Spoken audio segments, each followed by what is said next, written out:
सगळं करून माराव महाराज. संसाराच्या अंगी अवघीच वेस संसाराच्या अंगी अवघीच वेस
दिले आमचे तुराडी करणं, टाळ्या वाजवत. संसारामध्ये एक प्रकारचं व्यसन नाही, पण इथं आल्यानं काहीतरी तुटतील सुटतील मुक्त व्हाल, पण येण्यासाठी कोणी तयार नाही. त्यानं म्हणला खाऊन मेलेले बरं होय म्हणला ते पिंजऱ्यातलं उंदीर. 6 वाजेपर्यंत पेंड खजूर खाल्ला तर विसरणं एकट्याला. या पेंड खजूरची चाहूल घरातल्या उंदरायला लागली. घरातल्या म्हणजे आपलंच कुटुंब होय. आता दुसरी बी अर्ध्या किलोची जवळ आले 5-25 पिंजऱ्याच्या भोवताला. आता मधून त्यानं बोंब मारला आहे. मी एकटा गेलो तर गेलो, तुम्ही इकडे येऊ नका. इकडं आले त्याची पुण्यतिथी आहे, इमानदारीनं सांगडालो. मधून बोंब मारले. पण तरी सुद्धा बाहेरचे म्हणाले जवळ चला जवळ चला. तसंच म्हणते त्यानं जवळ चला. आता गाव म्हणलं की तीन राहतात बघा. एक शान, दुसरं अतिशान, तिसरं दीडशान. ते दीडशान नकर दूर होतं, ते दुरून म्हणाल. एकटाच खावा म्हणाले र त्यानं. तुम्ही ओळखून घ्या त्याचा बोलण्याचं. उग चला. पुढचे तर आता लई शाने. दीडशान्यानं सगळ्याला हाणून आणलाय. तुमच्या पाया पडून सांगालो, शाण्याचा ऐका, अतिशाण्याचा ऐका, पण दीडशाण्याचा ऐकू नका. 12 वाजता घर जाळल्याशिवाय राहिला.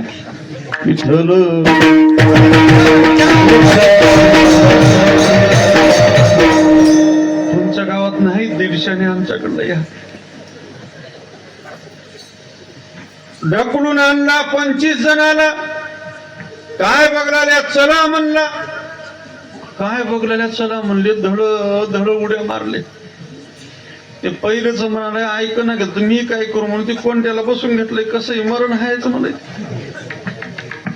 ये एकाला एक लोटू खाल्ले, नरड्यापर्यंत खाल्ले. दिवस मावळ्यानं म्हणाले कुठून जायचं होय रे. जायची काळजी. आता 7 वाजता त्या बाईनं आपल्या नवऱ्याला म्हणली पिंजरा भरला इकडे या.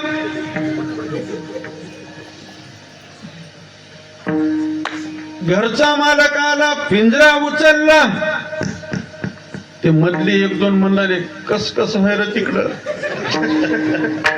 आता कस होय की 150 ऐकलास तू काय बी नव तुझी पुण्यतिथी सोय म्हणलंय ते तिसरं असं करण्यामध्ये गावाच्या बाहेर उकंड्यावर नेऊन पिंजरा ठेवला. लक्षात घ्या मी का सांगू राहिलो, या पिंजऱ्याला गावाच्या बाहेर नेतेत म्हणजे नेते. नेल्यानंतर तिथे काही लाडानं काढतात की पिंजऱ्यातून दन म्हणून उडते ती, ते बी काय वाटावर राहते की सुटली ना का.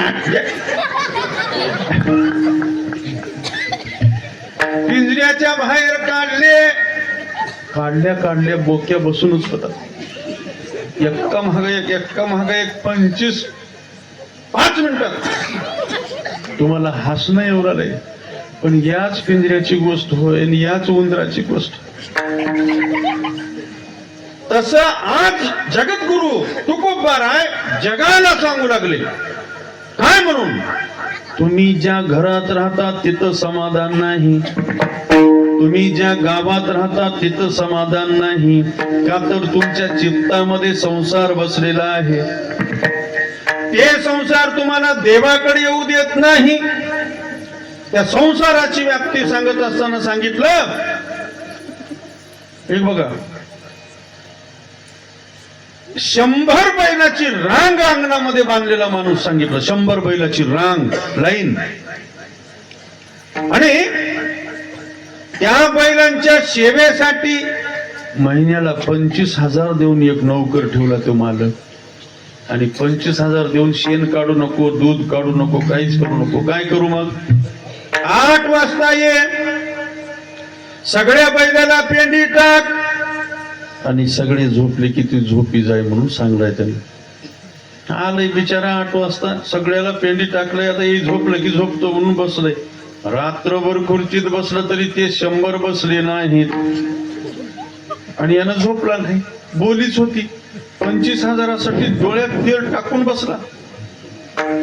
15 दिवस गेले डोळे फुगून. बोली होती, सगळे बसलं की तू झोप. कोण्या दिवशी 40 बसराले, कोण्या दिवशी 50 बसराले, 100 काय कधीच बसणार. याचं नाव संसार होय. असं करता करता 16 दिवस गेले. 17व्या दिवशी मालकाकडे गेला. मालक, आता असली जर नोकरी मी तुमची केलो तर नक्की माझी पुण्यतिथीच होय. मला बगर झोपच नाही. 15 दिवस तुमचे काही 100 बसले नाही.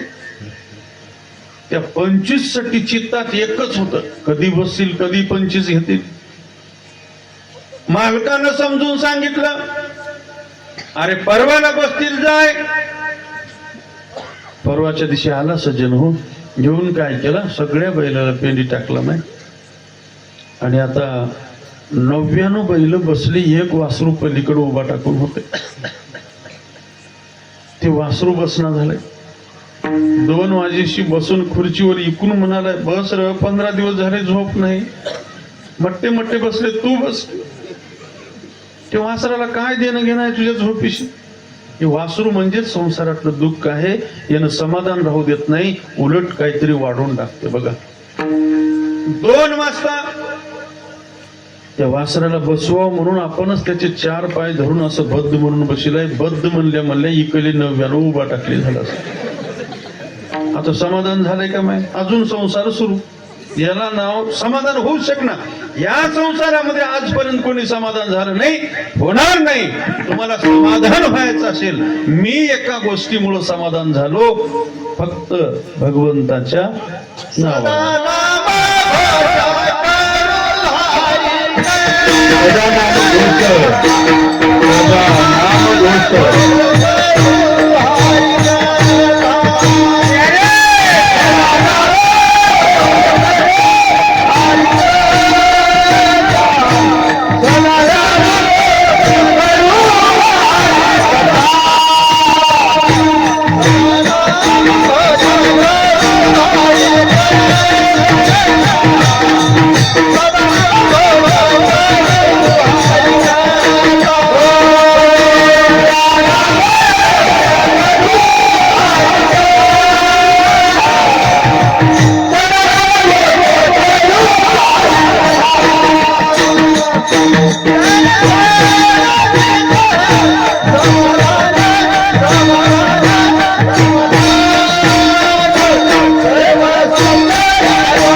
लक्षात घ्या, केवळ या संसारामध्ये वावरणारा जीव समाधान होते केवळ संतांच्या दरबारामध्ये भगवंताच्या नावानं. का तर संतांनी आम्हाला समाधान कसं मानावं हे शिकवलं. लक्षात घ्या,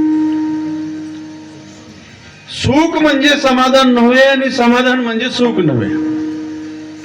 बघा, आणि या संसारातली प्रत्येक गोष्ट तुम्हाला दुःख दिल्याशिवाय राहत नाही. तुम्हाला उदाहरण सांगतो. 2 लाखाची बुलेट गाडी आणला घरापुढं. आता बुलेट गाडी आणल्यानंतर बायकोनं पूजा केली आणि दोघांचं विचार झालं की आपल्या घरापुढं गाडी आली. आता घरापुढे गाडी आल्यानंतर सुख झालं का दुःख झालं? सुख झालं. बायकोनं म्हणाली आता आपण दोघं बसून उगा सहज देवाला तर जाऊन येऊ. गाडीवर दोघंही बसले. सुख झालं का दुःख? सुख झालं. गाडीवर जाता जाता अजून बाईने खांद्यावर हात ठेवली नवऱ्याच्या आपल्या. सुख झालं की दुःख झालं? अजून थोडं किलोमीटर गेले, तिकडून 3 चाकाचा ऑटो आला आणि यायलाच मारलं. सुख झालं का दुःख झालं? कुठलंही गोष्ट घ्या, लक्षात घ्या, एक सुद्धा सुखाचं साधन नाही. बघा, लक्षात घ्या.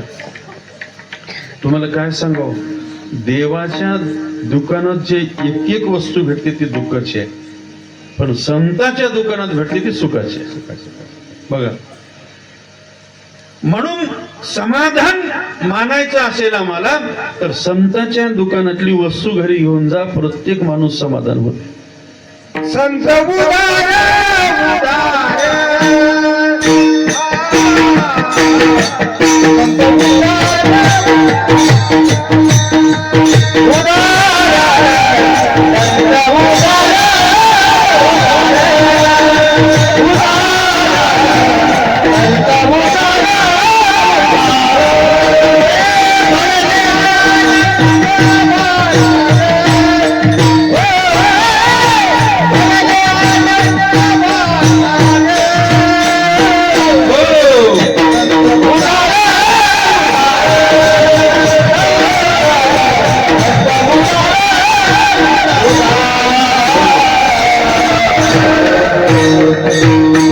उदार उदार भरले अनंत भांडार. लक्षात घ्या, त्यांनी बघा तुम्ही, जगद्गुरु तुकोबा यांचे वडील कोण होते? गोलोबा. ऐकन काय महाराज यांची पहिल्याची परिस्थिती जर बघितली तर माय संध्याकाळी काय खावं आणि उद्याचं काय प्रश्न, अशी परिस्थिती होती. तशाही परिस्थितीमध्ये एवढं समाधान. बघा, ते एके दिवशी जेवण करू लागले नवरा बायको.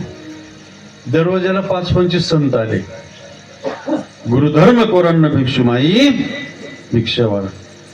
तुम्हाला काय सांगावं, दरवाजाला 4-5 अतिथी आले आणि ताटात अर्धी भाकर आहे, डब्यात पीठ नाही. काय दुःख असेल त्या गरिबीचं. त्यावेळेस त्या माऊलीच्या डोळ्यातून धारा लागली. माऊलीच्या डोळ्यातून धारा लागली. आता पत्नीच्या डोळ्यातून धारा लागल्यानंतर ते पती किती देव असेल बघा. असं अंगुठ्यानं डोळ्या पुसलाय, अंगुठ्यानं स्वतःच्या बायकोचे. मी तुम्हाला इथं पती आहे आणि पत्नी दोघं आहात म्हणून सांगू लागलो. खरे पती पत्नी ते आहेत, जशी परिस्थिती आहे एकमेकाला समजून घेऊन वागतात, ते खरेच देव आहेत. विठ्ठल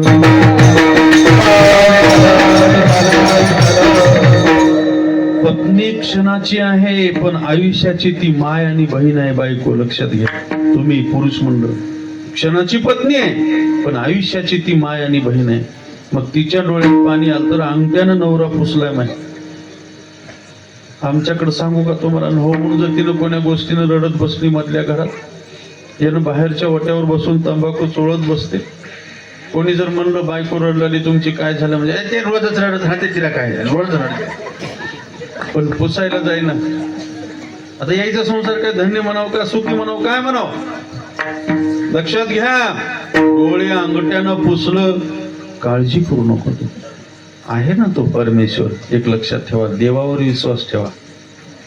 माणूस दिल्यानं पुरणं आणि देव दिल्यानं सरणं. त्यानं सहज उठलं, हात धुतलं की शेजारच्या घरी गेला. 100 रुपये मागितलं. कोणासाठी? जत्रेसाठी, बाजारासाठी नाही, संतांच्या सेवेसाठी. त्या काळातले 100 रुपये आज जगद्गुरु तुकोबार यांची प्रॉपर्टी जर बघितली, मी का सांगू लागलो, आज पेरलेलं 6 महिन्याला भेटते. आज पेरलेले 6 महिन्याला भेटते. तसं त्या काळातलं पुण्य तुमच्या दुसऱ्या पिढीला भेटलं. ते जगद्गुरु तुकोबार आहेत. विठ्ठल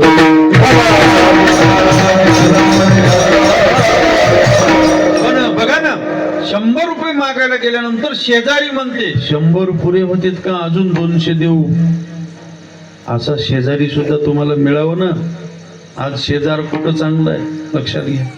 दुसऱ्याच्या घरात दुःख झालं का काय झालं काही देणं घेणं नाही कोणालाही.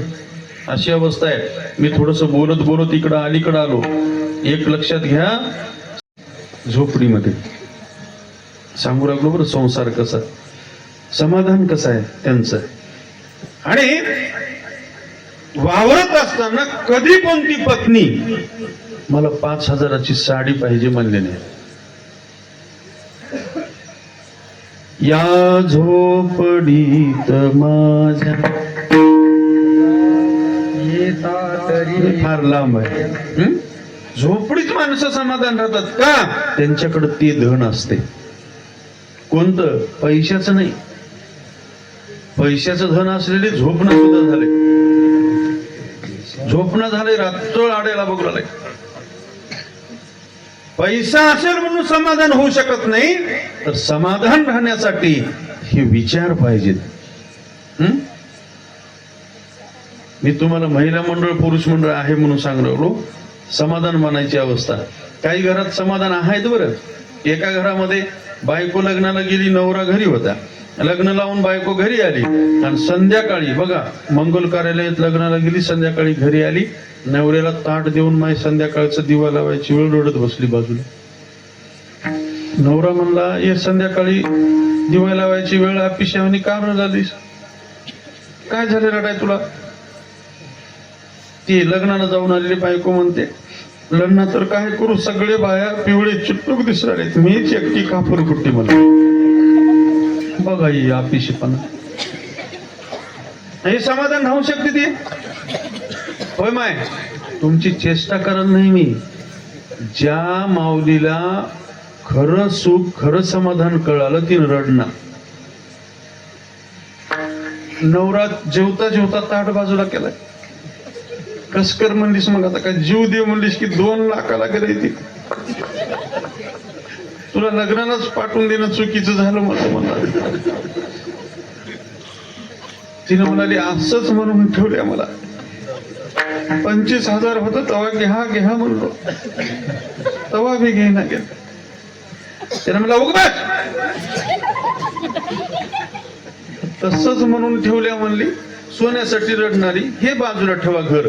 दुसऱ्या घरामध्ये नवरा लग्नाला गेला. बाई दिवसभर कापूस येचून आली, दोघांची ताट मांडली, नवरा बायको जेवत बसले. बाय इथं नवरा झालाय, इथं बायको झाली होती. बायको म्हणाली, जेवता जेवता तुम्हाला काय झालं, लग्नाला जाऊन आल्या चांगलं हसत खेळत जाऊन आले ना, आता काय झालेलं नाही काय, बाकी की ना झाले म्हणून आलेलं आहे काय. त्यानं म्हणलं, येडी बाकीला भीतो काय, 4-5 शावकार पहिलेच बुडून टाकलो म्हणलं. पण त्याच्या दर्जाला याची हिंमत नाही मागायला कोणाची. मग का झालेल्या सांगतो तुला. सगळ्याच्या बायाकडे बघितलो, एका एकाच्या गळ्यामध्ये 10-10 लाखाचं तोंड. माझीच लक्ष्मी कशी असेल म्हणावं, 2 मन्या ठेवलो नाही. बायको किती समाधान. येडे कुठली की सोन्यासाठी रडलेल्या. होय, माझ्यासाठी सोनं तुम्हीच आहात. हे सोनं माझं माझ्या समोर राहावं एवढंच मला देवाची मागणी आहे म्हणली. सोन्यासाठी रडू नका म्हणणारी ती बायको तिच्यासाठी टाळी वाजव. काहीच नसताना समाधान, तर बी ते येड रडूच राहिले. असं म्हणण्याला काय, माझ्या बायकोला सोनं घेतल्याने होते काय म्हणाले. बायको समजून सांगताना तिने म्हणली, महाराजा पैसे नाहीत बघू बसा. तरी रडूच राहिले. बायको किती हुशार होती हो. तुम्हाला सोनं घेतल्यावरच वाटावं असं वाटत असेल तर रोज दोनदा तुम्ही मला सोनी म्हणा, मी तुम्हाला सोन्या म्हणतो, समाधान राहतो.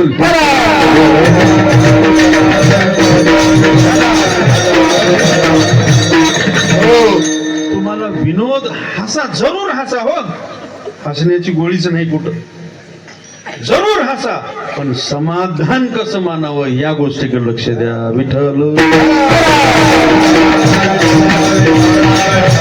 ज्या घरामध्ये संतांचे विचार आहेत, साधू संतांना मार्ग दाखवलेले घर आहे, त्या घरामध्ये दुःख जरी आलं तर ते माणूस समाधान राहतात. जगद्गुरु तुकोबारांच्या कुटुंबामध्ये दुःख होतं, पण त्यांनी म्हणले बाबा मी फक्त देवाला आपलं केलो, वस्तूच्या मागे लागलो नाही. कुणालाही जवळ करा,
आपुला तो एक देव करुणी घ्यावा, तेने विना जीवा सुख नोहे.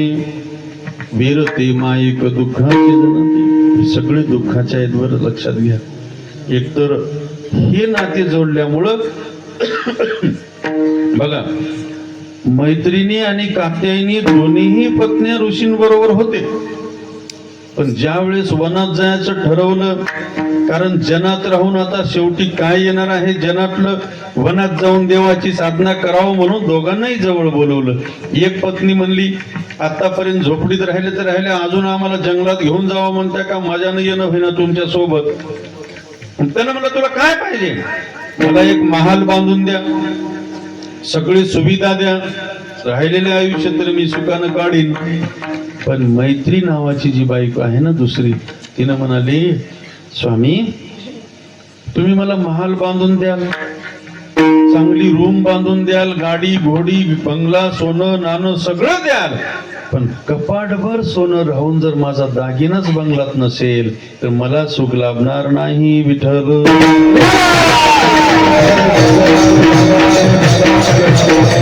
तुम्हालाही मला सगळ्यांना बोलायचं आहे, सगळंच तुमच्याकडे आहे, पण देव नावाची वस्तू तुमच्याकडे नसेल, काय करू?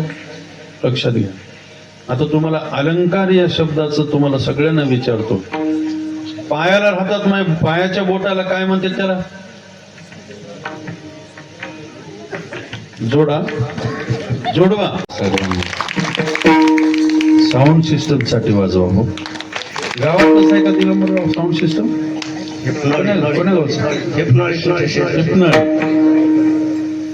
छान छान, एकाच पेटीमध्ये आहे सगळं, सुंदर सुंदर. आता बघा, कोणते अलंकार, कोणत्या अलंकारामुळे सुख, लक्षात घ्या बरं. तिने लईच हसराली ग, फोडू हसराली बाई बघा, बंदच होईना झाले. टाळ्या बी वाजराली, हसुही लागली. तिला माग घेऊन बसा, अंग बघा, असं म्हणून बंद होईना. विठ्ठल,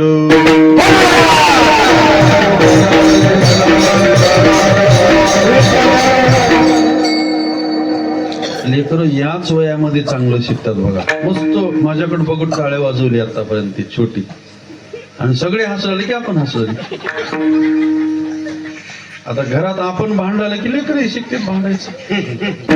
तसं भजन करायचं, काय करायचं, लेकराला शिकवायचं आपल्याच हातात आहे माहिती की नाही माहिती. जसं मायबाप हात तसं लेकरू. आज दिगंबररावनं पंगत घेतली, मी बघितलो. हे बघा, ज्या घरामध्ये जे चालू आहे ते लेकर ते चालू ठेवण्याचा प्रयत्न करतात. विठ्ठल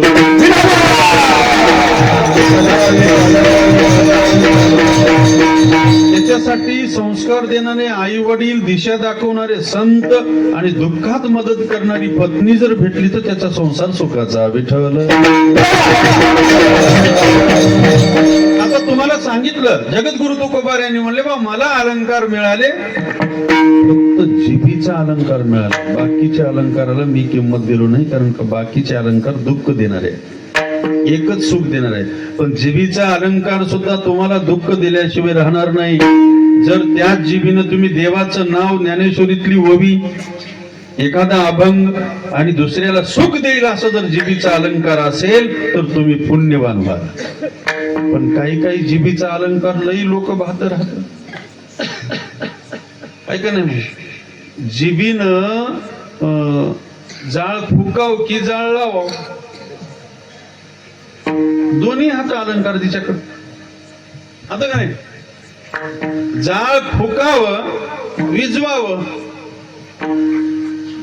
बघा कशामुळं काय काय होते. पण याच्यामुळं आम्ही दुःखी होतो, पापी होतो. मी तुम्हाला उदाहरण सांगतो. एकाच कुटुंबातलं, याच कुटुंबात सगळं आहे, आपण विचार करत नाही. माय कोरोनाच्या दुसऱ्या लाटेमध्ये काय झालं तुम्हाला सांगू. घडलेली घटना सांगतो, लक्ष देऊन ऐका. कोणी कोणाचं नाही, आपुला तो एक, देव करून घ्यावा, तेने विना जीवा सुख नाही, समाधानही नाही. करून करून निघून जायचं आहे. परवाच्या का 2 दिवस झालं हुश्याची घटना. जेवण करून झोपली बोधन तालुक्यामध्ये. माय 2 लेकरं बाजूला आहेत तिच्या, माय लेकराची 2 लेकराची माय जेवण करून झोपली. झोपीत डोळा उघडली नाही. सकाळी 7 वाजता दोन्ही लेकरं तिला उठू लागले, पण झोपीत अटॅक आलाय तिला. कसं करावं सांगा. देवाचा असं न्याय, देवाचा नाही, जीवाचा प्रवास आहे, ते अधुरा प्रवास आहे. म्हणून जोपर्यंत आम्हाला चांगलं काही करता येईल बघा.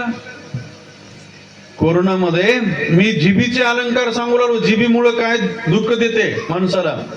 इकडे लक्ष द्या ग पोरी. हो, पोरी मस्त ऐकू राहिलेत बघा इथले कीर्तन, बारके बारके आहेत. तुमचं गाव खरंच भाग्यवान आहे. ज्या गावामध्ये मुली आणि मुलं कीर्तनात राहतात ते गाव श्रीमंतही आहे आणि भाग्यवंतही आहे.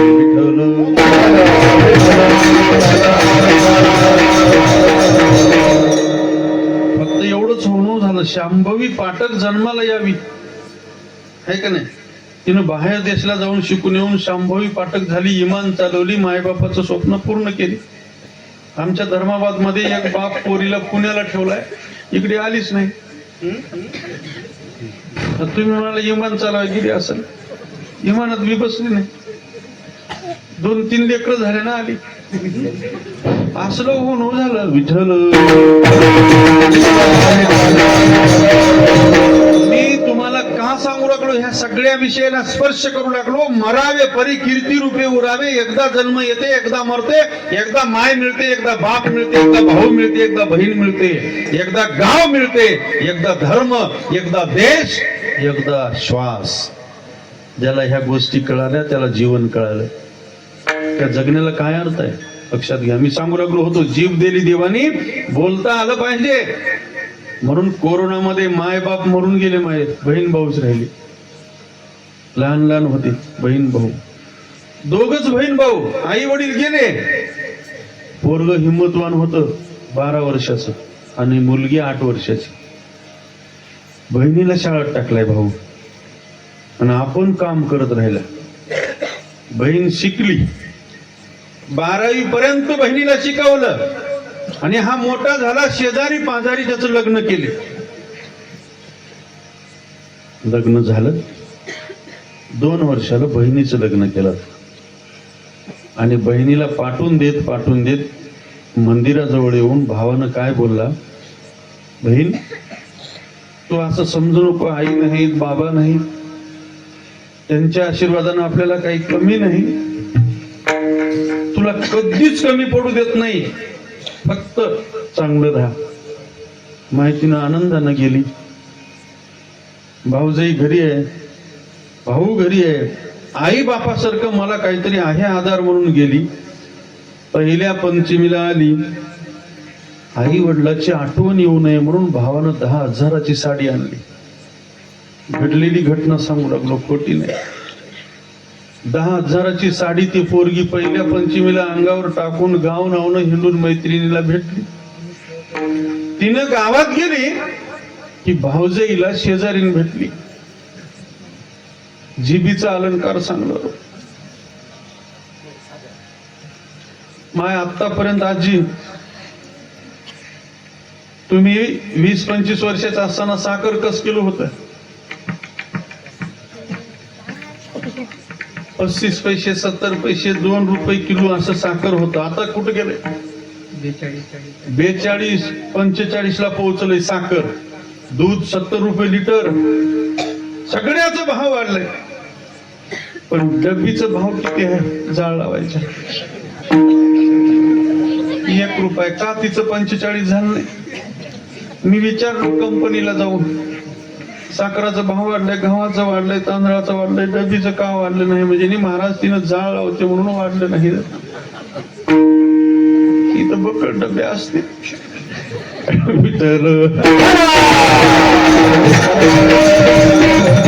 तुमच्या हात जोडून प्रार्थना करतो, पुरुष मंडळी महिला मंडळी, तुम्हाला डबी होऊन जगायचं असेल तर बिलकुल जगा. देवाच्या दरबारात सुद्धा तुम्हाला आठानेच किंमत राहील, उपाय सुद्धा नाही. लक्षात घ्या, 10,000ची साडी स्वतःच्या कमाईची भावानं बहिणीला आणला. पण भाऊजाई शेजारीला भेटली. शेजारीन हिला मंत्र सांगते. काय मंत्र? आमच्याकडे जर दुसरी बाई आली शेजारींच्या घरी तर हरिपाठ शिकून वाटला होती. तिने काय म्हणली बाय, अगं 10,000च्या साड्या जर नंदाला आणायला सुरू केला तुझा नवरा तर संसार राहते का बघ, नकर डोकं चालू. एवढीच माझी चाबी फिरली. तिनं घरी आली. पंचमी सारखा सण भगुने दन म्हणून आपटू लागली. त्यानं म्हणला, हे कुठून 7:30 आली भगुने आपटायची बिमारी, काय झालंय? आता यायचं काय सांगावं लागते? काय जाळ बी होईना, इजून बी जाईना, धुपतच नाही. काय की झालंय?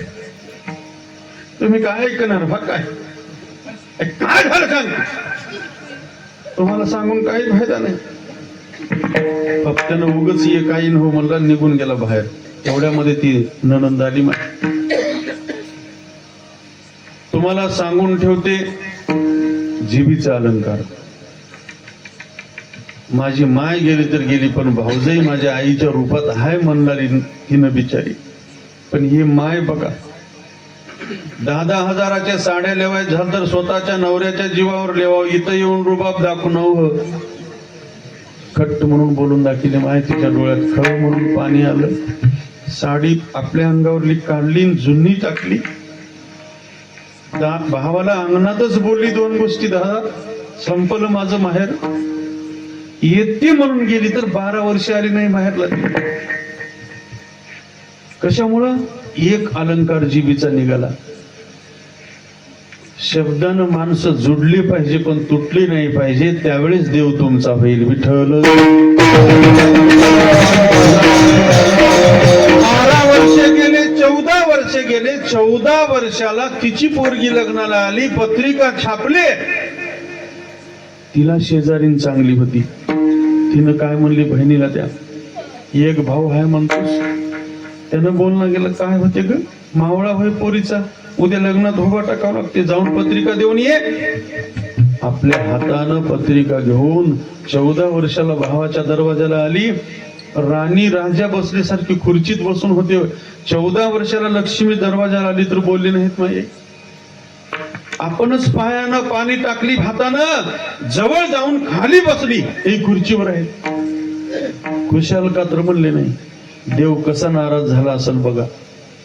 लक्ष्मी सारखी लक्ष्मी दरवाजाला आली, पत्रिका भावाच्या पायावर ठेवून म्हणते, बहीण दादा साडी मागायला आलो नाही मी.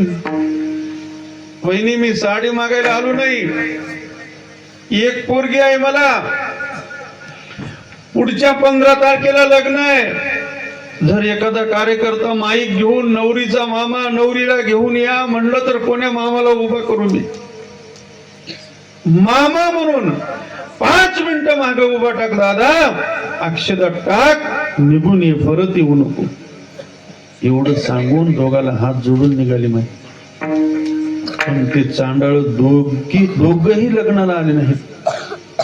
क्रुझर गाडी करून कुंभमेळ्याला गेले. तेव्हा मी का सांगू लागलो तुम्हाला, 1 घंटा जरी ते देवाचं नाव घेतले जिभेनं, पण लक्ष्मी सारखी लक्ष्मी दुखवली आणि देव नाराज होऊन घरातून निघून गेला. समाधान नाही, उलट दुःखाला कारण झालं. विठ्ठल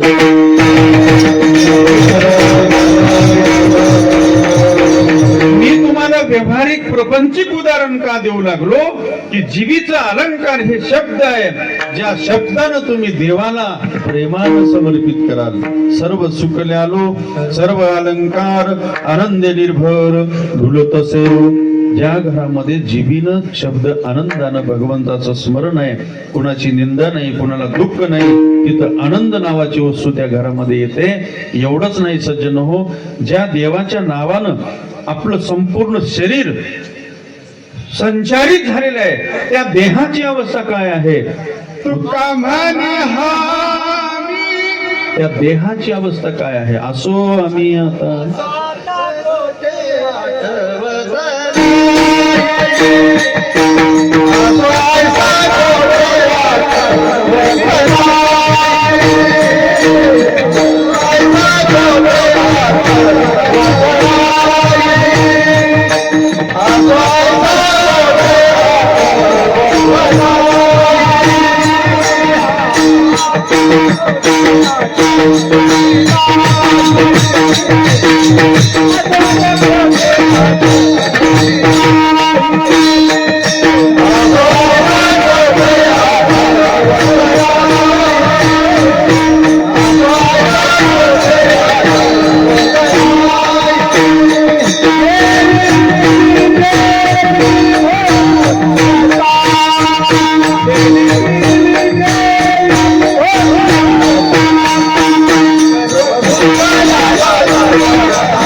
ज्या देवासोबत आमचं नातं जोडलं, त्या देहावर आमचं प्रेम नसते, देवावर प्रेम असते.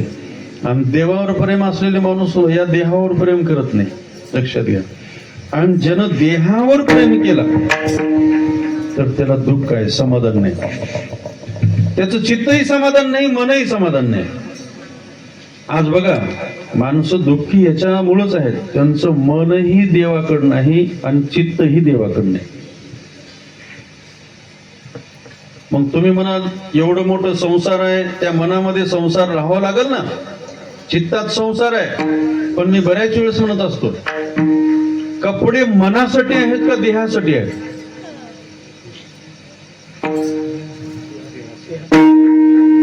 पण मनाला आवडलेले घालता का देहाला आवडलेले? मनाला. कारण याचा अर्थ आम्ही मनाच्या मागे चाललो ना. मनाच्या मागे गेलं की दुःख आहे. हे बघा, नवीन नवीन जोडपं लग्न झालंय, रेल्वेच्या गाडीत बसले तर काशी विश्वनाथाला, काशीला चालले, पंढरपूरला चालले. पंढरपूरला गेल्यानंतर आता पंढरपूरच्या जवळ गाडी गेली. हे दोघी 2 जोडपे बसलेले आहेत, एकच नवरा बायको. हा माय लक्ष देऊ नये का, मन कुठं नेऊन घालते आम्हाला बघा. पंढरपूरच्या जवळ गाडी गेली आणि त्या नवरीच्या मनात आलं झालं. तिनं नवरदेवाला म्हणाली, नवीन नवीन आपल्या नवऱ्याला, पहिली वेळ तुम्हाला माझी मागणी तुमच्या पुढे ठेवू लागलो, तुम्ही हा म्हणताय की ना म्हणताय की? त्यानं म्हणला, येडी 3 वर्षापासून बघता बघता या वर्षी भेटलीस. तुला ना म्हणून काय मला मातीत जायचं आहे काय? खरंच होय त्याच लई व्यवस्थित सांभाळावं लागलं आहे. माग परवा थंडी होती, नवीन नवीन नवरी आराम झोपली, यानंच म्हणलेलं आहे उठ नको थंडी लई आहे, मी भरून टाकतो पाणी, हिरो उठवून निघल्यानं म्हणाला.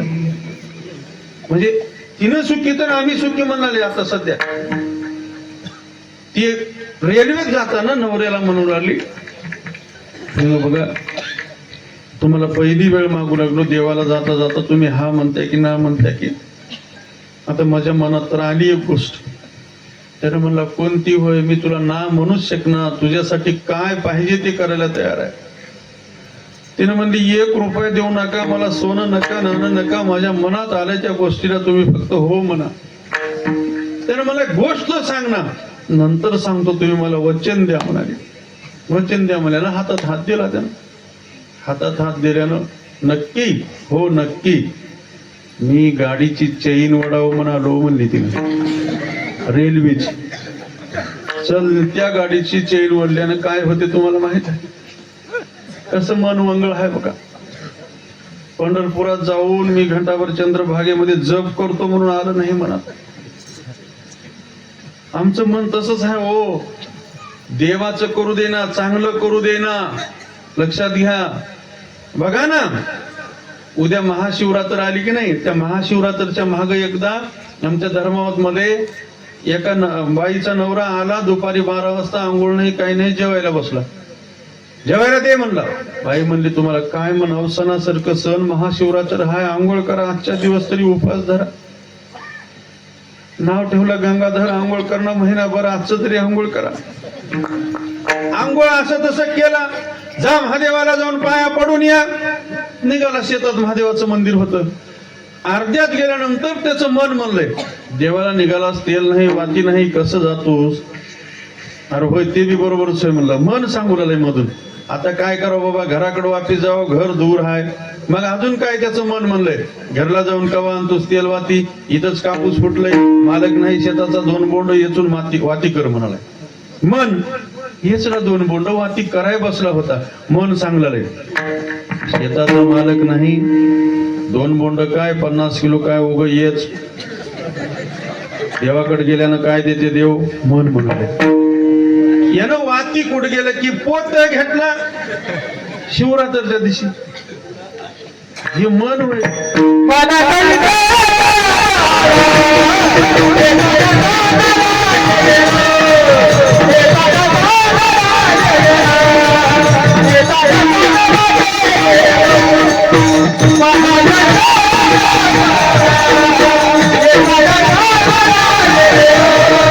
कारण मन, म्हणून मन करारे प्रसन्न सर्व सिद्धीचे कारण. बघा तेवढ्यामध्ये त्यानं मंदिराकडे जायचं सोडलं, कापूस 50 किलो येचला शिवरात्रीचा दिवस. आता येचल्यानंतर मन काय म्हणाले, महादेवाला जाऊन काय देणार आहे, उगच चल भोकरला. ऑटोला बसलाय, 50 किलो घेऊन गेला. इकल्यानंतर 4000 आले. आता 4000 आल्यानंतर त्याचं मन म्हणलं की 2000 सप्त्याला दे, 2000 खर्चून घे. मनच म्हणलं त्याचं. इकडे तिकडे काय विचार करायला, लाइटिंग चमकुलाली रोडाला, चल उग लाइटिंग चमकुलाली म्हणाले त्यानं. खरंच मंदिराला लाइटिंग नाही, पण धाब्याला लाइटिंग आहे, रोड आहे. चम चम चम चम करे 2 मीटर पासूनच ये ये ये, इकडे चांगला आहे, ये ये म्हणाले ते लाईटा. 4000 घेतला पट्ट्या. महाशिवरात्रच्या दिवशी धाब्याला गेला. इकडे आम्ही उगा साबुदाणा पापड खाऊ राहिल्या. त्यानं दिसला धाबा काही बी दाबा. शिवरात्रच्या दिवशी मन होय. महाशिवरात्रचं गावात सप्ताह चालू होता, भजन चालू आहे. महाराज येऊन कीर्तनाला सुरू केलं, तेव्हा आलाय पट्ट्या गावात. कीर्तन सुरू होण्याला त्याने त्यानं तिथूनच म्हणालाय, जय भोले शंभो. मन गाव नावनं म्हणलं, यार यानं काय माणूस म्हणावं. आता याला इथंच ठेवत बाजूला, पुढचं वाडी ना. आता मनाचं ऐकल्यामुळं ना महादेव घडलं, ना पुण्य घडलं, ना घर घडलं, ना दार घडलं, ना संसार पूर्ण झालं, पापाचा भागीदारी झाला. वर्षासारख्या महापर्वाच्या दिनी मनाचं ऐकून सत्यानाश झालं. तसं पंढरपूरच्या जवळ गेलेली गाडी चैन वड म्हणलं, मन वडली आणि ते टीशी आला. आल्या आल्या कोण वडलं, कोण वडलेले दिसूनच आहे. नवऱ्याचा हात धरलाय त्यानं, काय थोडंच हिचं धरल. वडली बायको, धरलाय नवऱ्याला. त्यानं असं इंद्रिय पिल्याने तोंड करून बघलाय बायकोला. नको बी म्हणा येईना, अजून 2 शिवा देवा गेली तर तिने इकडे येईना. पंढरपूरला जायचं, निजामाबादला वापिस आले. चुकलिया वर्म फेरा पडे. मनाच्या माग लागल्यामुळं आपल्याला कितीतरी जन्म पंढरपूर जाऊ द्या, निजामाबाद जाऊ द्या, आपलं हेच होईल. या चालत्या प्रवासामध्ये ही देहरूपी रेल्वे गाडी आहे, याच्यामध्ये 2 जीव बसलेले आहेत. हे मन देवाकडे न जाऊ देता विषयाकडे नेलं आणि पुन्हा आम्हाला परत जन्माला यावं लागलं.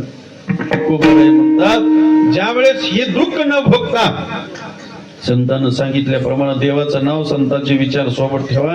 देहावर प्रेम करण्यापेक्षा देवावर करा. देहाचा विसर पडल आणि देवाचं स्मरण राहील. आणि लक्षात घ्या, देवाच्या नावाच्या ताकदीनं देह अग्निरूप होईल. तुका म्हणे झालं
Thank you.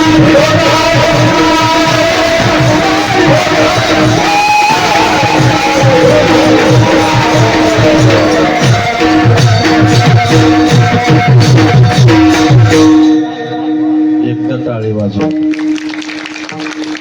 सुंदर भैरवीमध्ये प्रमाण दिलं महाराजांनी. नाव महाराज देवीदास महाराज मातुळकर, शेजारचेच आहेत. अहो आपल्या जवळच खूप नंबर 1 माणसं आहेत, पण आमच्या माणसाची ओळख नाही. आणि ओळख असलं तरी एक खरं सांगू तुम्हाला, मारवाड्यानं डुप्लिकेट बी अंगठी लावला तर त्याला येडास काय, मारवाडी भाई त्यानं डुप्लिकेट लिवले का म्हणजे. आणि ओरिजिनल गरीब माणूस प्युअर सोन्याची लिवते, याला सोन्याची भेटते का, उघड डुप्लिकेट होईल. तसं झालंय बघा सध्या. महाराज इथंच राहते जवळ, पटले म्हणून टाळी वाजली. आता तेच मी आळंदीवर आलोय म्हणून माझ्या गाडीवर जर आळंदी नाव दिसलं असलं तर तुम्ही तिथून सत्कार करत निघत होते, आहे का नाही. जवळचे माणसं खूप चांगले आहेत, आहे का नाही. चला यांच्या सगळ्यांसाठी एकदा टाळी वाजवा. तुका मने आम्ही झालो अग्निरूप. मर्दंगवादीसाठी टाळी वाजव. काय खरंच बघा, झोपीत नाही माणूस आहे. तयार. आणि या हाके बाबासाठी वाजवा किंग. बसून टोंगळे एका जाग्याला पण बरोबर फिरलाले बिचारा. हे बी तुमचं कीर्तन कुठं पोहोच करायला विचार टाकत्या की तसंच ठेवून घेतात टाकतात म्हणून. खरंच ही सेवा आहे बाबू, ही चांगली सेवा आहे. हे बघा, ज्याच्यानं जे झालं ते करावं, ज्याच्यानं जे झालं ते करावं. लग्नाला जाणं व्हायला गेलं हरकत नाही, पण मारुतीच्या पारापर्यंत गाडीपर्यंत न्यावं. एवढालो म्हणून न्यावं आपण. चल रे एवढालो मी, चल जाओ, अक्षता होय, अक्षता मिळणार, चल चल म्हणाव. आपल्याला येणं व्हायला गेलं, अडचण व्हायला गेलं, नाहीतर एक लई बिलिंदर राहते. याला जायचं आहे ना, 5 जणाला रुकून घेते. याला का बरं उगा जाऊन का आहे, उगा जाऊन 2 मुठभर रुकून दी, भात भरून कोणाला भेटणार, उगा जाऊ दे, उगा घरी जाऊन याचे 4-5 रुकून घेते. याला मरण चांगलं येणं असलेलं. तसं मी का म्हणालो, करणं होईना तर होईना, करूच म्हणाव. बघा, सप्ताह करूच म्हणाव. जर 4 माणसं गावात बसले, बापू तू इकडे येईनास तर येणार, येणं वाजिनास तर वाजिनास, देईनास तरी देईनास, उगं बसून निघून जाय की. 4-5 तिकडेच घेते त्याला. तुमच्याकडे बरं आहे बापू, एवढं चकचक मंडप उगं पडणं, गावातले सगळे सहकार्य करालेत म्हणून सगळं पळाले. आणि तुमचा सप्ताह एका जातीचा म्हणून नाही बापू, देवाचा म्हणून तुम्ही सगळ्या गावांनी करता. त्याच्यासाठी आपण टाळी वाजली. सज्जन हो, याच्यापेक्षा दुसरं काहीच नाही. या देहाचं सार्थक करायचं आहे. देश उपासना करायची आहे, राष्ट्र उपासना करायची आहे, गाव उपासना, भविष्य लक्षात घ्या. परवा एका महाराजांनी भाकीत भविष्य सांगितलं. 2027 मध्ये 40% माणसं मरणार आहेत म्हणून आहे. 40%. कोरोनापेक्षाही भयानक रोग येणार आहे. आता त्याच्यात कोणाकोणाचा नंबर आहे की मी काय काढून बघलो ना, पण एक हाय 40%. म्हणून आतापासून सावध राहा. कुणाला दुःख देऊ नका, कुणाची निंदा करू नका, स्वप्नात कुणाचं वाईट चिंतन करू नका. जमलं तेवढं अग्निरूप होण्याचा प्रयत्न करा. भगवंताच्या नावानं, संताच्या संगतीनं तुम्ही अग्निरूप व्हाल. आणि अग्नीवर म्हणजेच जाळावर एक लक्षात घ्या रे पोरी हो, इस्त्याच्या खेंड्यावर माशी बसल का गं? बसते का? शक्य नाही. तसं आम्ही अग्निरूप झालो, पाप आम्हाला स्पर्श करू शकत नाही. तो का म्हणे आम्ही झालो अग्निरूप. लागो निधी पाप पुण्यांगा. आम्ही असं पुण्यवान होऊन जातो, ना पापही ना पुण्यही. आम्ही देव होऊन गेलो. देव होण्याची संधीच महाराज देवानं दिलं. म्हणून प्रत्येकाने एक जपा, देवाचं नाव विसरू नका. आणि संतानं सांगितलेल्या मार्गावर चालण्यात विसरू नका.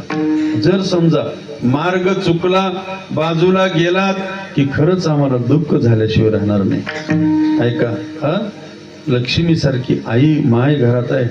इथं जेवढ्या सोना बसल्या, मी पोतीतलं घरानं पुराणातलं सांगत नाही. माय कव्हापासून त्रास करायला होती की एकच पोरग एकच सून. आमच्या धर्माबाद तालुक्यातली गोष्ट सांगू लागलो. 2-3 वर्षापासून कवापासून उग चाललं होतं की एके दिवशी पोरग म्हातारी अशीच बसून होती. पोरग जेवलं नाही माहिती, त्या दिवशी अर्धी रोटी खाल्ली की उठून हात देऊन गेले. ते म्हातारी बाहेर आली. तू जेवला नाहीच रे, मी ओळखीलो बघ काय तरी होय म्हणली म्हातारी. त्यानं म्हणला माहितच काय नाही, तू समजून घेऊ नको, मी जेवलो, तू काय बी म्हण, मी जेव्हा वाढलेलो हो तुला, तू आज जेवलो नाहीस, का जेवला नाहीस सांग. म्हातारी माग लागली. तेव्हा त्यानं बाजूला घेऊन माईला म्हणलं, माय 3 महिने झाले लागली बघ बायको, तुझी माय नको बाप नको, माय बाप पाहिजे तर मी चाललो म्हणली. काय करू मी, जन्मात त्या माय बापाला कसं काढू बाहेर म्हणाला त्यानं. पण काय माईचं अंतकरण. ती म्हातारी म्हणलाली, बापू राजा तू तुझी बायको कुठेही समाधान राहा, आमचा आम्ही आराम राहत्या, अजून माझे हातपाय चालते, मी तुझ्या बाबाला करून घालतो.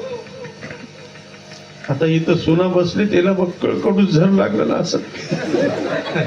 पण मी काय करू, आता ते पोतीत निघालायच. पण लक्षात घ्या, तुम्ही कोण्या उंबराच्या झाडाला प्रदक्षिणा घातल्या काय, महादेवाला पाणी टाकल्या काय, गाईला नवद खाऊ घातल्या काय, तुमच्या माईला तुपाचा डब्बा दिल्या काय. ठीक आहे, तुमच्या माईला देऊ नको म्हणवलं काय. पण इथं म्हातारी सासू हाय, तिने नकर पडू द्या की नकर चमकू द्या की चमच्यावर तूप मारा की तिला, तिचं राहून तिला नको. नको, सगळा आराम हाय. वाईट वाटते काही जणाला. म्हणून म्हणालो तुम्हाला, हात जोडून विनंती आहे, एकदाच घरामध्ये लक्ष्मी सारखी सासू आहे, नारायणासारखं सासरा आहे, सरस्वती सारखी आई आहे, ब्रह्मदेवासारखा बाप घरामध्ये आहे. या देवाला ओळखा. आणि लक्षात घ्या, हे जे लेकरं आहेत ना, खरंच हे लेकरं म्हणजे आपल्या घराची संपत्ती आहे, देशाची आहे, गावाची आहे. त्यांच्यावर संस्कार चांगले टाका आणि जेवढं तुम्हाला पुण्य कमावता येईल तेवढं कमवा. कारण का या जगामध्ये सगळ्यात मोठी कमाई बालपणामध्ये विद्या प्राप्त करावं, तरुणपणामध्ये धन प्राप्त करावं आणि उत्तरार्धामध्ये पुण्याची प्राप्ती करावी, तर त्या जीवाला पुढचा प्रवास सुखाचा आहे. नाहीतर जैसे ज्याचे कर्म तैसे फळ देतील ईश्वर. कुणालाच काही चुकलं नाही, लक्षात घ्या, कुणालाच. अहो तुम्हाला काय सांगावं, जीवलग मैत्रीने उगा घराला लागून घर, घराला लागून घर, सोयरे घरात आले म्हणून न विचारण्यासारखं साखळी लावून होती. माझ्या मैत्रिणीचं घर म्हणून तांब्यावर दूध नेली हिच्या मडक्यातलं. काही दिवसाला मेली, त्याच घरात म्हैस होऊन आली जन्माला, दुसरं जन्म. गोट्यात बांधलेत म्हशीला, त्या घरात चोरी झाली माहीत, चोराने एवढं गटोडं बांधला त्या मोठ्या घरातून, आणि गटोडं बांधून चालला होता त्या खोपीतून ढोराच्या. त्याच म्हशीच्या खोट्याला अडकला, पडला चोर, गटोडे इकडे आणि इकडे. ती म्हैस बसल्या जागी गाणं म्हणाली, तेवढ्यासाठी एवढं दादा, एवढ्यासाठी केवढं. त्यानं म्हणलाय माणसाचं झोपले तर गाणं कोण म्हणलं. अजून ऐकू लागलाय, तेवढ्यासाठी एवढं दादा, एवढ्यासाठी केवढं. यानं म्हणला म्हैसच म्हणलाली, म्हशीच्या पाया पडलाय, तुझ्या पाया पडतो, हे गाणं कुठून आलंय तुला सांग. ती म्हैस म्हणाली, दादा इमानदारीनं सांगतो, या घराची मालकीन कोणीच नव्ह, माझी मैत्रीण होय. मी हक्कानं न विचारता फक्त तांब्यावर दूध नेलो रे दुपारच्या वेळेस, तर तेवढंच पाप मला म्हैस होऊन याच्या घरात यावं लागले. आता तुम्ही तर किती जणांच्या खोपीवर देव डंगर नेले असं, कोणाच्या मिरच्या नेल्या, कोणाचं कोणाचं काय नेवलंय काय पत्ता आहे. खरं सांगतो तुम्हाला, आपल्या गळ्यात माळ असली राहाव की आपण असली राहाव, आपण असली राहाव की माळ असली राहाव, आपण माळ कसली राहो, आपण असली राहो. लक्षात घ्या, अंतरी निर्मळ वाचेचा रसाळ जरी त्याच्या गळा माळ असो नसो.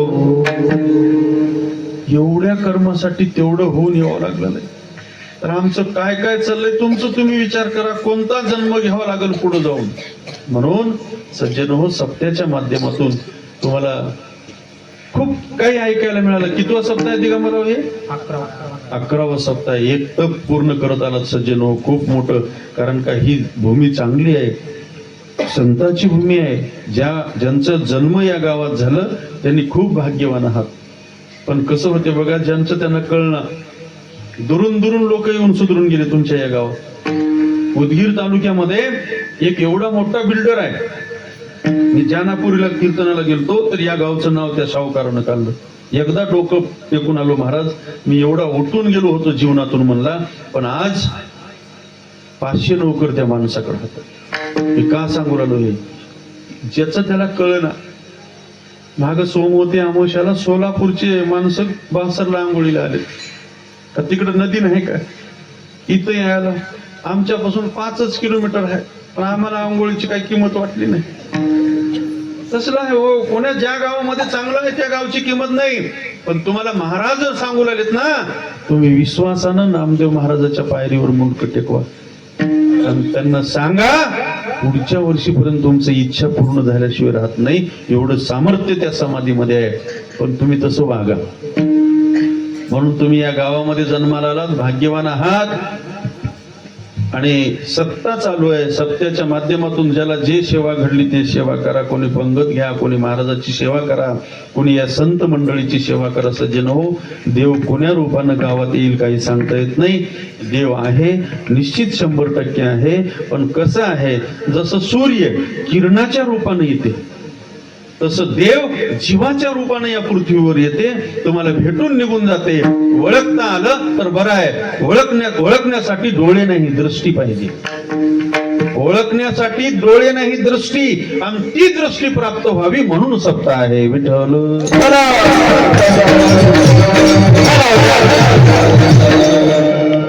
म्हणून तुम्हाला सर्वांना माझी विनंती आहे, चांगलं चांगलं माणसं, आपल्या घराच्या माणसं, शेजारी माणसं ओळखा. गावातल्या माणसासोबत प्रेमानं वागा, अहंकारानं वागू नका. अहंकार कोणालाच बरं केलं नाही. आपल्या शरीरामध्ये अहंकार आपल्यालाच नुकसान पोहोचते. म्हणून सगळ्यांना तुम्ही दररोज ऐकू लागलात वेगवेगळे विषय. मी आज थोडंसं देव आणि जीवाचा संबंध सांगितलो. जेव्हा जीवाला दुःख दिलं की देव दूर निघून जाते, त्या घरात कधीच येत नाही. ते घर म्हणजे हे घर आहे. या घराचा कारभारी मन आहे. मन हे चित्तामध्ये येते. ज्याच्या चित्तामध्ये सारखं तेच चालते त्यानं नक्की ते करून बसते. धर्माबाद मध्ये घडलेली घटना शंकरनगर मध्ये तुम्हाला माहित असेल. छोट्या भावाला मोठा भाऊ पहाटे 5ला संपून टाकून दिला.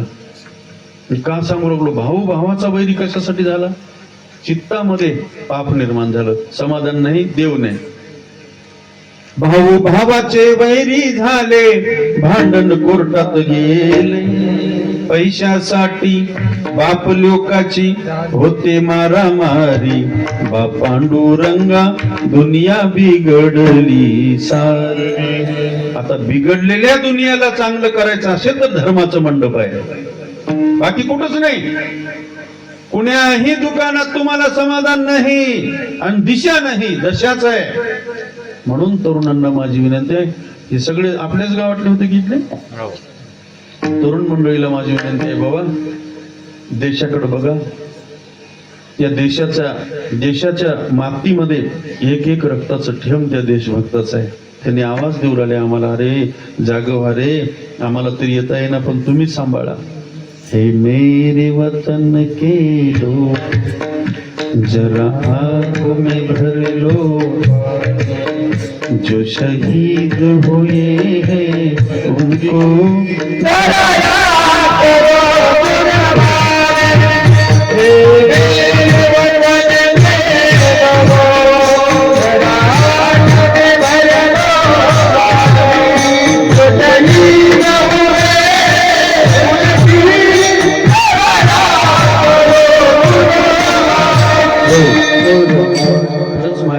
त्यांची 10 वेळी जरी आरती केलं तरी कमी आहे हो. देवाच्या आरतीपेक्षा त्या देशभक्ताची आरती केलं तर खूप कमी आहे. त्यांनी सर्व करून गेले म्हणून आपण धर्माच्या मंडपात आहोत. छत्रपती शिवरायांचं ऋण आमच्या डोक्यावर आहे, झाशीच्या राणीचं आहे, अहिल्याबाई होळकरचं आहे, सर्वांचं आहे. डॉक्टर बाबासाहेब आंबेडकरांचं सुद्धा ऋण आहे आमच्या डोक्यावर. प्रत्येक क्रांतिकाराचं ऋण आमच्या डोक्यावर आहे. पण आम्ही आमच्या कुटुंबामध्ये सुखी आहोत म्हणून आलो, पण एक दिवस दुःखाचा येईल. म्हणून तरुणांना माझी विनंती का सांगू लागलो, परवाच्या दिवशी एक चांगलं 22-23 वर्षाचं पोरग माझ्या समोर येऊन म्हणाले, ते महाराज पोरीची संख्या वाढली की कमी झाली आता मला. आता मी म्हणलो बा त्याला, मी काय गणित केलं नाही. वाढली असल म्हणलो, वाढली असेल तर मग का भेटणं झाली. अरे भेटणं ती त्याच्या नशिबावर आहे. म्हणून तरुण तुमच्या गावात चांगले आहेत, कीर्तनात बसले म्हणजे चांगले आहेत. तुमच्या हात जोडून विनंती, माझ्या गोष्टीचं तुम्हाला काही वाईट वाटलं असेल, पण मी बीएड केलेला माणूस आहे. 2 डिग्र्या केलेल्या आहे, ग्राउंड टीचर, क्लास टीचर. 7 वर्ष मुलीच्या शाळेवर शिक्षक होतो. दिगंबररावांना सगळं माहित आहे. आता करकेली तुमचं काय, कसं नातं सासरवाडीत कसं? हा करकेली सप्त्यामध्ये त्यांनी येतात, त्यांचं नातं करकेलीशी जोडलेले आहे. तिथं मी मुलींच्या शाळेवर शिक्षक होतो. आणि खरं सांगू तुम्हाला, संतांच्या संगतीमध्ये येऊन माझ्या डोक्यामध्ये वैराग्य निर्माण झालं. आणि गेल्या 15-16 वर्षापासून हे डोक्यावर पटका संतांनी दिला, मला दिशा मिळाली. जे का रंजले गांजले त्याशी म्हणे, जो आपुले देव तेथीची जाणावा, साधू तोची ओळखावा. अशी अनुषंगानं सज्जनो, गेल्या 16 वर्षापासून कुणाला आई वडील नाहीत ते लेकर जमा केलं कुठून, आणि ज्यांना आई वडील आहेत, घरी काही नाही, गरीब आहेत, अशाही लेकरांना जमा केलं. आणि खरं सत्य सांगू लागलो तुम्हाला, या समाधी पुढं मला सगळा आनंद आहे. हे कीर्तन त्या लेकरांसाठी. आणि 2 वर्षापासून झालं, सकाळी कापायलाच गेलेली गाय वापिस आणलो माहिती. सकाळी तिनं कापली जाणार होती, पण तिला आम्ही वापिस आणलो. आज 14-15 गायी आमच्या आश्रमात आहेत. ती सुद्धा आनंदानं बागडते. त्या देवाला किती आनंद वाटत असेल. म्हणून घरामध्ये गाय सुखानं, माय सुखानं राहावं, गोट्यामध्ये गाय सुखानं राहावं. आपलं संसार धन्य झाल्याशिवाय राहत नाही, लक्षात घ्या. मग बाप वाऱ्यावर जावं काय? महाराज मायच म्हणलाय म्हणतील ना बाप. नाही बापू, ते तर देव आहे, कळस आहे ते घराचा. आमच्या बापही सुखी राहिला पाहिजे घरामध्ये, माय सुखी राहिली पाहिजे, आणि गाय सुखी राहिली पाहिजे, संत सुखी राहिली पाहिजे, घरातली बहीण सुद्धा सुखी राहिली पाहिजे आमची. म्हणून तरुणांनी या गोष्टीकडे लक्ष द्या. पण मी दरवर्षी खरंच बाबा तुमच्या गावचं खूप मोठं सहकार्य आहे. गेल्या अनेक वर्षापासून तुम्ही आम्हाला सहकार्य करता. पण एवढं मात्र दिगंबरराव मला सहकार्य केलं नाही. मी तुम्हाला खूप वर्षे सांगू लागलो, एखादा गरीब लेकरू माझ्याकडे द्या, अनाथ लेकरू माझ्याकडे द्या. 5वीला जर माझ्याकडे दिला तर 12वी पर्यंत आजपर्यंत मी 1 रुपया फीस घेतलो नाही, याच्या पुढे घेणार नाही. हे कीर्तन त्या लेकरांसाठी आहे. म्हणून जमलं एखादं गरीब लेकरू माझ्याकडे येणाऱ्या जूनला द्या, अनाथ द्या, आई वडील नसेल द्या. असे लेकर माझ्याकडे लहान आहेत. त्यांचं राहणं, जेवण, खाणं, शिक्षण सर्व कीर्तनातून करत असतो. आणि गाईचा चाराच नाही महाराज, एखाद्या पाटलाच्या वाड्यावर असणाऱ्या बैलाला शेंगदाण्याचं पेंड नसेल, पण माझ्या गाईला शेंगदाण्याचं पेंड हे पांडुरंगानं देऊ लागलं. लक्षात घ्या, मी सेवा म्हणून करू लागलो, माझा मोठेपणा म्हणून नाही. म्हणून कीर्तनातून लोकांना सांगत असतो की त्याला गव्हर्नमेंटचं मानधन नाही, आमदारचं, खासदारचं, कोणाचं नाही. रोज आज या जिल्ह्यात, उद्या त्या जिल्ह्यात कीर्तनाला जातो. लोकांना म्हणतो की बाबा माझी ही सेवा आहे, तुम्हाला जमेल तर मला सहकार्य करा. निदान त्या गायीचा चारा होईल, लेकरांचा आधार होईल, आणि तुमच्या परिवाराला त्याचं पुण्य मिळेल. म्हणून कीर्तनाच्या आरतीच्या नंतर ज्यांना जमेल, बरं अवघड मानून घेऊ नका, त्यांनी 10 रुपयापासून 1000 रुपयापर्यंत माझ्याकडे तुम्ही त्या लेकरांसाठी, गोमातेसाठी मदत करू शकता. ज्यांना जमेल अशाने करा. पुनश्च एकदा आमचे दिगंबरराव सप्ताह कमिटी, खडकी ग्रामवासियांना धन्यवाद देतो. तुम्ही हे धर्माचं मंडप जिवंत ठेवलात 11 वर्षापासून, आणि मला बोलवलात त्याबद्दल सप्ताह कमिटीला सर्वांना धन्यवाद देऊन आज कोणाच्या घरी गेलो आम्ही? तुमच्या घरापुढं हनुमंतराव शिंदे. हनुमंतराव शिंदे. हा, शिंदे. मला आनंद वाटला बघा. काही काही जणांच्या घरात गेलं, तिकडं सचिन तेंडुलकर तर राहते, इकडं आमिर खान तर राहते, कोणतं तरी काहीतरी फोटो राहते. पण गेल्या गेल्या दरवाजामध्ये छत्रपती जनता राजा दिसल्या माझ्या अंगावर काटे उभा टाकले महाराज. हे स्वाभिमान धर्माचा असला पाहिजे. आणि बिचारे परिवार सुंदर. आता दिगंबररावचं तर घर आमची देवासारखी सेवा करतात, पण आज त्यांच्या घरी पंक्ती बसले होते म्हणून इकडे गेलो शिंदेच्या घरी. त्यांनी सुद्धा खूप आमची सेवा केली. महाराज बसा, काय आवश्यक आहे, पण आम्हाला पाणी सुद्धा जमना बाहेरचं, म्हणून मी कुठं काही खात नाही पीत नाही. घरून खाऊन आलं तर घरीच जायचं, कुठं मुक्काम सुद्धा नाही. चंद्रपूरला आहे 4 दिवसावर आम्ही, पण तिथून सुद्धा आम्ही घरून खाऊन गेलं घरच. एक नियम आहे गुरुवाऱ्यांचा म्हणून करतो.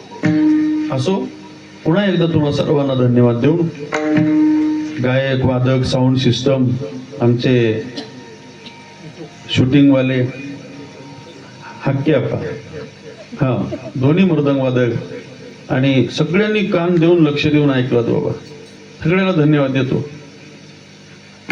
पुरं कीर्तन होऊन गेलं पण एक माझ्या डोळा सुद्धा उघडून बघली नाही, तिला सुद्धा धन्यवाद देतो. तिचं नाव वगैरे कायला सांगू, मग सगळेच राहावं लागते, तू एकटंच जमलं. मग सगळ्याला धन्यवाद देऊन झालेली सेवा नामदेवरायांच्या तुम्हा संत सज्जनाच्या चरणी अर्पण करून याच ठिकाणी थांबतो. आरती झाल्याशिवाय उठू नका. ज्ञानेश्वर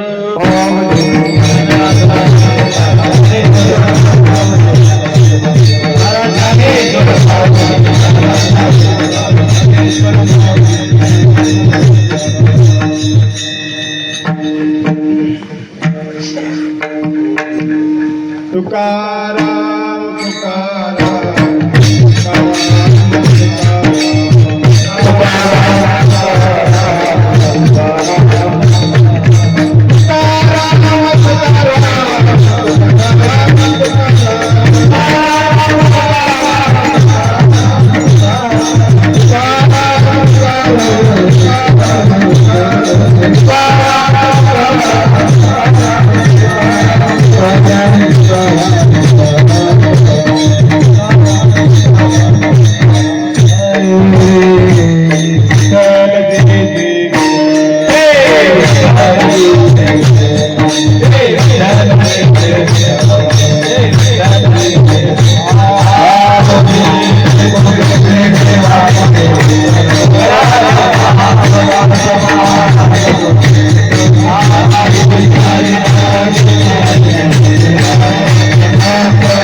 याची वावी वारी जन्मी दुराना हरीचा वारकरी वारी संता संगे सर्व काळा प्रेमाचा कल्लोळ हरीचा तुका मागे शिरान पंढरीचा वारकरी वारी मागणे का तुझं म्हणजे पाय पांडुरंगा या संताची निर्वेश म्हणजे आणि तुझे काही न मागो देवा तुका म्हणे आता उदरत होईल मजती पायी संताची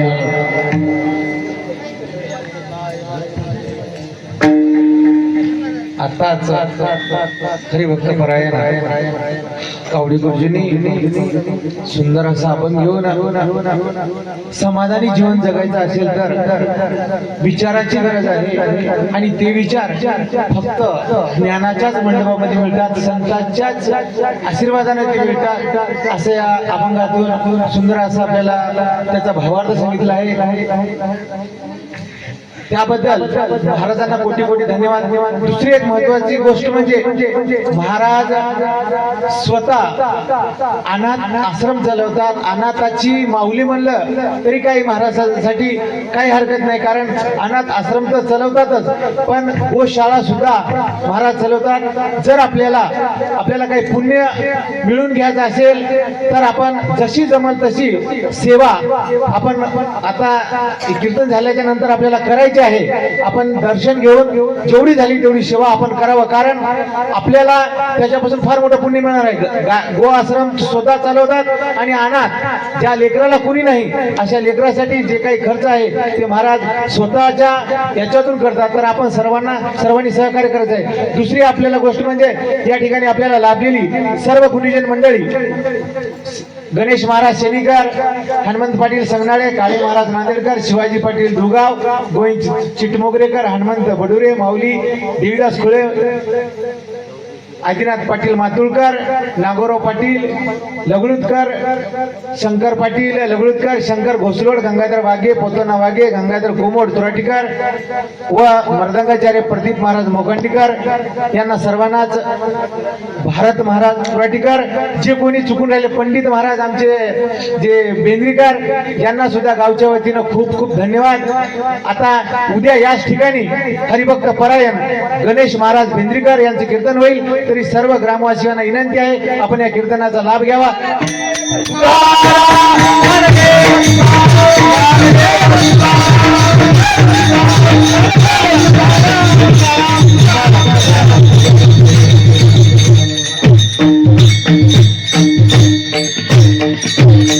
पुंडलिका वरदे हरी विठ्ठल श्री ज्ञानदेव तुकाराम पंढरीनाथ भगवान की जय.